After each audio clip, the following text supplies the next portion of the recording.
66वीं जिला स्तरीय छात्र छात्रा 17 और 19 वर्ष वर्ग में राष्ट्रीय खेल हॉकी के इस महाकुंभ में मंच पे विराजमान समस्त जनप्रतिनिधिगण, पिता तुल्य बुजुर्गजन, नौजवान साथियों, माताओं बहनों और इस देश का भावी भविष्य प्यारे बच्चों, सबसे पहले तो प्रत्यक्ष और परोक्ष रूप से इस शानदार और जानदार कार्यक्रम में अपना योगदान देने वाले समस्त भामाशाहों, ग्राम पंचायत नारवा और बाहर से पधारे हुए समस्त टीम स्टाफ को भी हृदय की गहराई से धन्यवाद दूंगा कि आपने जिस हिसाब से अभी मैं जब से आया हूं देख रहा हूं, क्योंकि उद्घाटन समारोह में किसी कारणवश मैं आ नहीं पाया और मेरी बड़ी इच्छा थी कि नारवा के अंदर कार्यक्रम हो रहा है और हमारी उपस्थिति नहीं, वैसा होना नहीं चाहिए। हमने हमेशा ही प्रयास किया है और विशेषकर बच्चों के लिए जामी कार्यक्रम होते हैं और ये परमपिता परमेश्वर की विशेष मेहरबानी कि विधानसभा क्षेत्र जहाँ थोड़े दिन पहले 5 लाख सिद्धा को राज्य स्तर के टूर्नामेंट आयोजन करने का भी सौभाग्य प्राप्त हुआ था। इस बार विधानसभा क्षेत्र किलसर में काफी जगह डिस्ट्रिक्ट लेवल के कार्यक्रम हो रहे हैं। अभी कई आगला के अंदर खो-खो का है, उसके बाद मिर्जास के अंदर ऐसे कई कार्यक्रम हो रहे हैं। मैं तो एक ही निवेदन आप सबसे करूंगा, क्योंकि शिक्षा के क्षेत्र में ये इलाका, हालांकि देश को आजाद हुए 76 वर्ष हो गए और देश 75वां अमृत महोत्सव जो है पूरे देश के अंदर धूमधाम से मनाया जा रहा है। हम शिक्षा के अंदर आज भी पिछड़े हुए हैं। हमारा ये गैप जो है, इस गैप को हम सब मिलकर कैसे पूरा करें। मैं कई जगह जाता हूं और पिछले 15 वर्ष के अंदर जो आमूलचूल परिवर्तन इस इलाके के अंदर हुए हैं कि 2008 के अंदर जब हनुमान जी सबसे पहले यहाँ के जनप्रतिनिधि बन के राजस्थान की विधानसभा में आपके आशीर्वाद से पहुंचे, उस समय जब हम यहाँ आते थे और आज 2022 के अंदर जब यहाँ आना होता है तो लगता है कि बहुत वास्तव में हमारा क्षेत्र बहुत तेजी से आगे बढ़ रहा है, हम लोग तेजी से बदल रहे हैं। मरुस्थली इलाका था, आज आप देख रहे हो, और विशेषकर क्योंकि इस जिले के समस्त जगहों से लोग बाग आए हैं, विशेषकर जो अध्यापकगण हैं, आपसे भी मैं निवेदन करूंगा क्या हमारे इलाके के अंदर आप लोगों को जो मान सम्मान मिला उसकी तारीफ, हालांकि आपने जिसने भी भाषण दिया मैं काफी देर से सुन रहा था बैठा इस कार्यक्रम की सबने बड़ी प्रशंसा की, लेकिन इस प्रशंसा को बाहर तक भी पहुंचाएं, क्योंकि कई जगह जाते हैं। अब जैसा कि कल परसों एसडीओ साहब से मुलाकात हुई, आईएएस है, ये हमारा बड़ा सौभाग्य है और ये सौभाग्य विशेषकर किलसर विधानसभा को इसलिए मिल रहा है कि राजस्थान के अंदर कहीं भी जब किलसर की बात चलती है तो लोग कुछ जगह पूर्वाग्रह से ग्रसित होते हैं। हमारे यहाँ आईएएस आते हैं, कई बड़े पदों पे बड़े बड़े अधिकारी आते हैं, उनको पहले वहां से फिट करके किलसर बड़ा डेंजर इलाका है। लेकिन आप लोगों ने देखा कि किलसर का व्यक्ति जो है वो मान मनवार से लेके और एक दूसरे की मदद करने के लिए हमेशा तैयार रहता है, क्योंकि इंसानियत जो है ये हम लोगों ने हमेशा हमारे शब्दों से भी सिखाया, अनुशासन हमारे खून के अंदर है। लेकिन एक चीज है जागृति, ये सही बात है, जागृति किलसर के अंदर सबसे ज्यादा है। उसी का परिणाम है आज देश के किसी भी कोने में जाके और किलसर और नागौर का जब नाम लेते हैं तो लोग बड़ा मान सम्मान हम लोगों को देते हैं। मैं इस कार्यक्रम के समस्त भामाशाहों को विशेष रूप से धन्यवाद ज्ञापित करूंगा, जिन्होंने बहुत बड़ी राशि की भी मैं घोषणा में सुन रहा था, क्योंकि पैसा देना सबसे बड़ी बात है और सरकारें जो गांव के अंदर से स्टेट लेवल के कार्यक्रम हो, डिस्ट्रिक्ट लेवल के कार्यक्रम हो, वो दे तो देती है। ओलंपिक जो ग्रामीण ओलंपिक हुए थे उसके अंदर सरकार का कोई बहुत बड़ा योगदान नहीं था, लेकिन गांव के लोगों ने विशेषकर भामाशाहों ने मिलकर और बहुत शानदार कार्यक्रमों के आयोजन कर यहाँ संपन्न कराए। उसके लिए मैं समस्त लोगों को हृदय की गहराई से धन्यवाद देता हूँ। हॉकी की यदि हम बात करें तो कहने को हॉकी है जो बिल्कुल हॉकी बाई प्रैक्टिस और क्रिकेट बाई लक। हॉकी के अंदर आप जितना प्रैक्टिस करोगे उतना ही आप एकदम समर के और अच्छा खिलाड़ी यदि अपन तैयार करने की बात करें उसके लिए प्रैक्टिस की बहुत बड़ी आवश्यकता है। यहाँ सरपंच साहब ने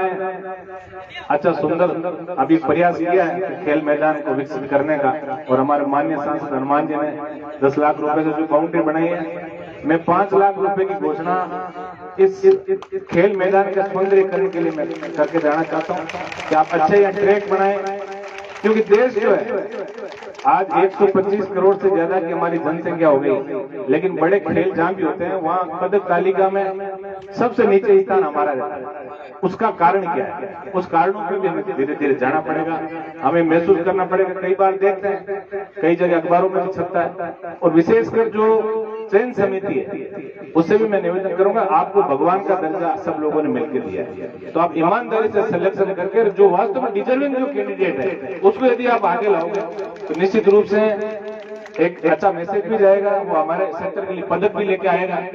आज जितनी क्रिकेट को लेकर जो दीवानगी और जो सरकार जो पैसा खर्च करती है उससे 15-20% भी यदि सरकारें और वामाशा दूसरे गेम जो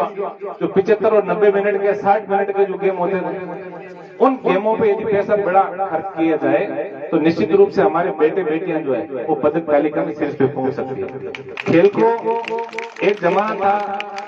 जब खेल को अलग दृष्टि से देखा जाता था, लेकिन आज मैं अपने विद्यार्थी जीवन की बात करूं, क्योंकि ये बच्चों का यह आयोजन है और हमारा भी ऐसा लग रहा है जीवन में हमें 30 साल पुरानी बातें हमें याद आ गई। जब हम स्कूल से कॉलेज में पढ़ने के लिए आए तो एक दो हमारे सीनियर्स हुआ करते थे भाई साहब, उनको मैं हमेशा देखता बगल में बॉल दबाए हुए और हमेशा कुछ न कुछ खेलते रहते थे। हम पढ़ाई में ध्यान देते वो खेल के अंदर, तो हम ये सोचते कि कॉलेज के अंदर आगे जाके क्या करेंगे, लेकिन सौभाग्य इस बात का कि एक बार मेरा प्लेन से बाहर जाना पड़ा और उस हवाई अड्डे पे सिक्योरिटी के अंदर 3 तारे लगा के वो मेरे भाई साहब खड़े थे। मैंने कहा भाई साहब आप तो पढ़ते नहीं थे, यहाँ कैसे पहुंच गए? तो बोले मुझे विशेष श्रेणी से खेल कोटे के अंदर नियुक्ति मिली मुझे। आपने देखा डायरेक्ट आज तो आरपीएस डायरेक्ट बड़े बड़े पदों पे खेल कोटे से लेने शुरू हो गए। अच्छा जो खेल खेलता उसको 1-1, 2-2, 3-3 करोड़ रुपए सरकार देने लगी। और इस बार नागौर जिले के लिए तो बम्पर जैसे बोनस आया ना, जैसे पीटीआई की जब अभी मैं भर्ती का जो परिणाम देख रहा था उसके अंदर नागौर में इनाना डुकिया जैसे गाँव के अंदर 30-30, 20-20 बच्चे एक साथ सेलेक्ट हुए हमारे, इससे बड़े हमारा सौभाग्य हो नहीं सकता। इसको खेल को हे दृष्टि से नहीं देंगे अपने यदि किसी बच्चे का प्रेशर, ये हर व्यक्ति जो है ना वो ये चाहता है कि मेरा बेटा कलेक्टर बने,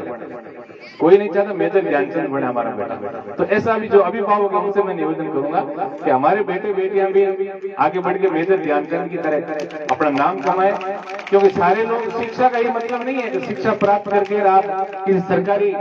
पद पे पहुंचो, ये शिक्षा का ये कोई जरूरी नहीं है। शिक्षा से ज्ञान बढ़ता है और उस ज्ञान का भरपूर इस्तेमाल करके और आप जीवन के अंदर आगे बढ़ सकते हैं। इसलिए मेरा आप सबसे ये निवेदन रहेगा कि अपने बच्चों को खेल के प्रति जो यदि उनका समर्पण है और उसकी इच्छा है तो उसकी इच्छा हम सारी पूरी करें। आज मुझे बेहद खुशी हो रही है कि नारवा जैसे छोटे गांव को एक जिला स्तरीय क्रिकेट इस हॉकी के टूर्नामेंट का शुभ अवसर मिला आयोजन का, और मैं तो परमपिता परमेश्वर से अभी जैसे मंच का संचालन करने वाले गुरुजी बता रहे थे कि आइंदा राज्य स्तर का भी मिले, अच्छी बात है। हमारी शुभकामनाएं आपके साथ है, आप संघर्ष करते रहो और हमारे लायक कोई भी काम हो हम हमेशा पहले भी सेवा हनुमान जी ने की और इस बार के उपचुनाव में आपने दोनों हाथों से हमें जो मुझे जो आशीर्वाद दिया हम हमेशा आपके यहाँ किसी भी विकास कार्य को लेकर आप कोई भी बात बताओगे उसके लिए हम तैयार रहेंगे। अभी 3-4 घोषणाएं और थी। मेरा विशेष प्रयास एक चीज पे है कि शिक्षा के क्षेत्र में हमें निश्चित रूप से आगे बढ़ना,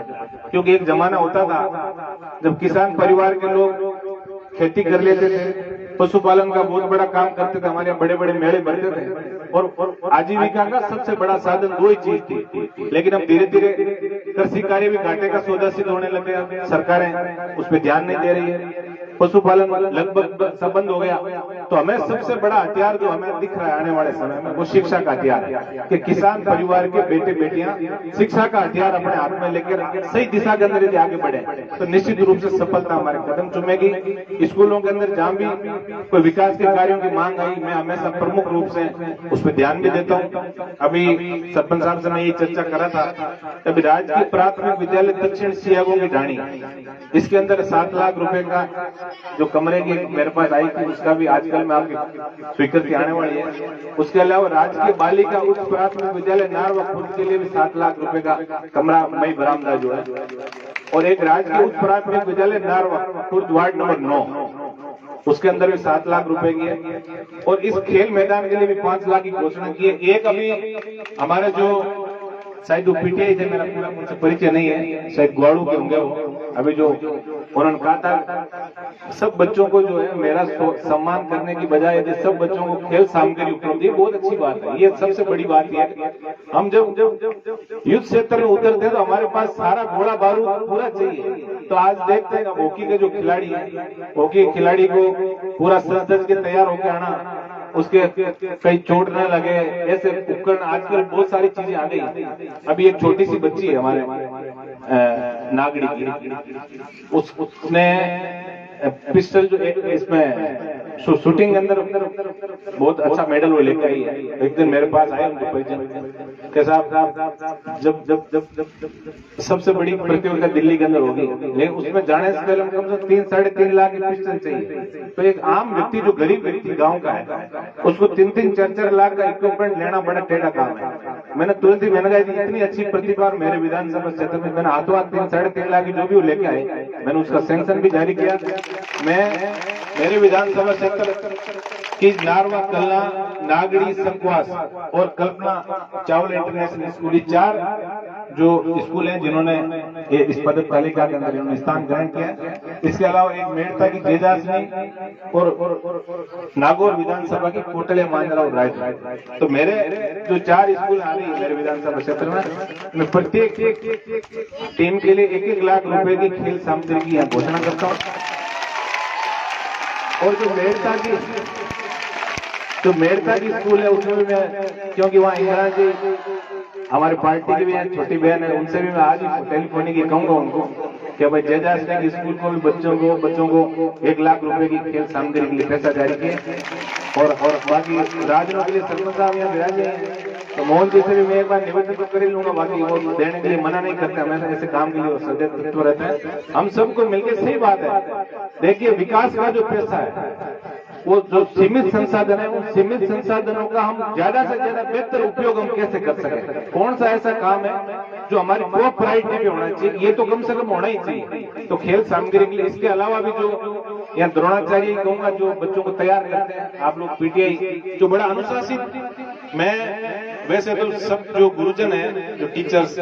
वो सम्मान के हकदार हैं, क्योंकि देश की जो रीढ़ है, जिन्होंने लोगों को ज्ञान देकर आगे बढ़े गुरुजन है। लेकिन जो पीटीआई लोग जो हैं, जो शारीरिक शिक्षक जो हैं, इनका मैं विशेष स्नेह रखता हूँ, क्योंकि बड़े अनुशासित लोग ये होते हैं। अपना समय निकाल के देखो कि मैदान के ऊपर पसीना बहा के और वो फसल तैयार करते किसान की तरह। आज ये जो बच्चे नन्हे मुन्ने जो बच्चे पदक तालिका के अंदर आए हैं, इनके पीछे बहुत बड़ी मेहनत उन लोगों की है जो सबसे पहले कई पीटीआई जो उनको देखता हूँ 6 बजे तैयार हो गए, 5 बजे तैयार हो गए और हमेशा मैदान में अपने बच्चों को आगे बढ़ाने का प्रयास करता हूँ। इन लोगों का भी मैं दिल से धन्यवाद ज्ञापित करता हूँ। और इनको विशेष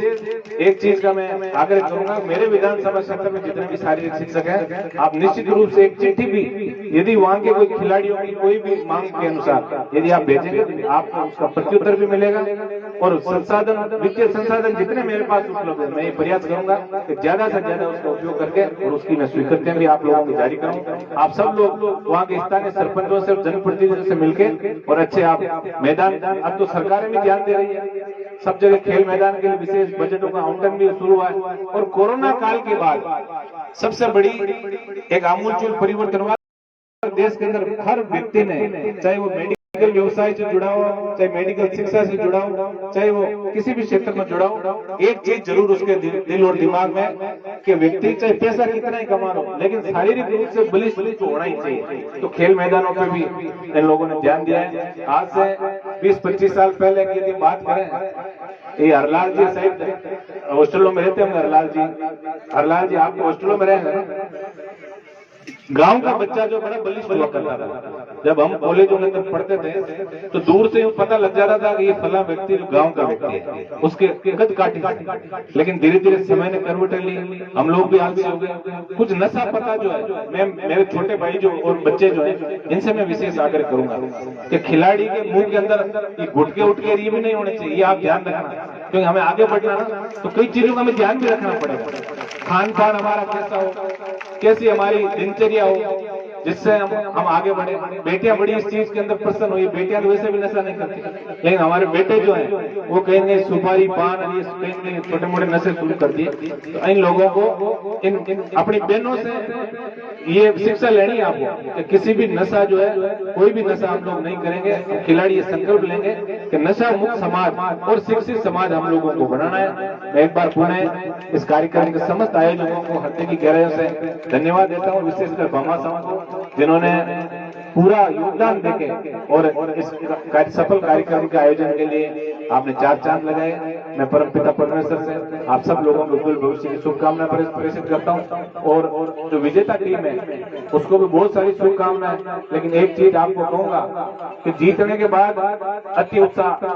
भी ठीक नहीं है। आप लोग ये आपका सौभाग्य है कि आप मैदान के अंदर जो 21 करता है वो जीत जाता है, और 20 करता है वो हारता है। इतना अर्जित करता रहता है, बहुत लंबा चौड़ा, वो 1 और 21 का नहीं रहता।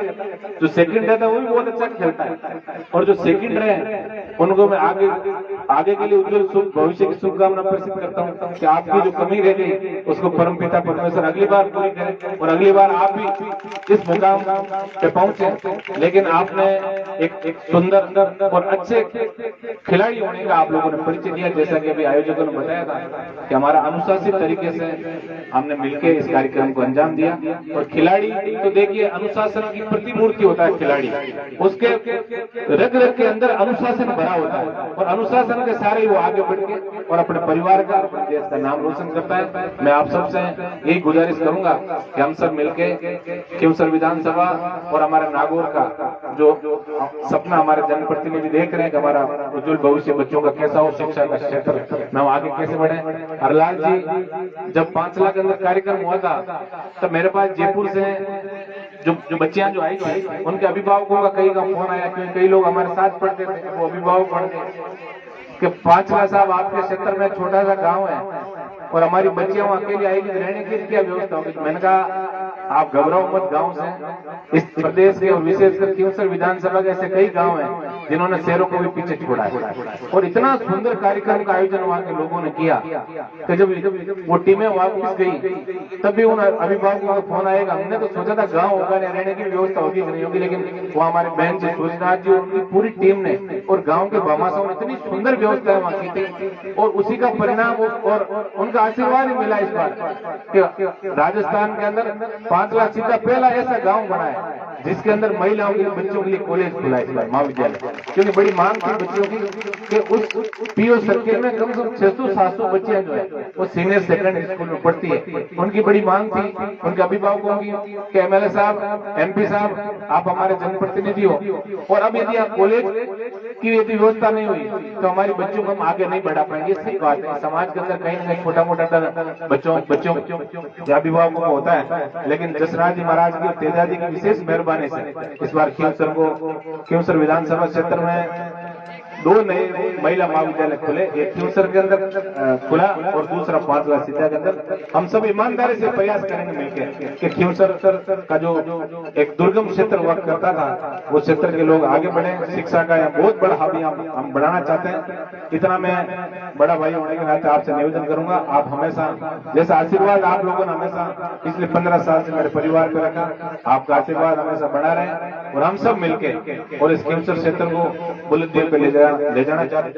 चाहते हैं। आप सबका सहयोग अपेक्षित है। एक बार पुनः हृदय की गहराइयों से इस कार्यक्रम के आयोजकों को और पधारे हुए समस्त स्कूलों से, जिले से अभिभावकों को और जो टीचर्स लोग आए हैं और द्रोणाचार्य के रूप में यहाँ पधारे हुए समस्त पीटीआई और सबका हृदय की गहराइयों से धन्यवाद ज्ञापित करता हूँ। धन्यवाद। जय हिंद। राम राम।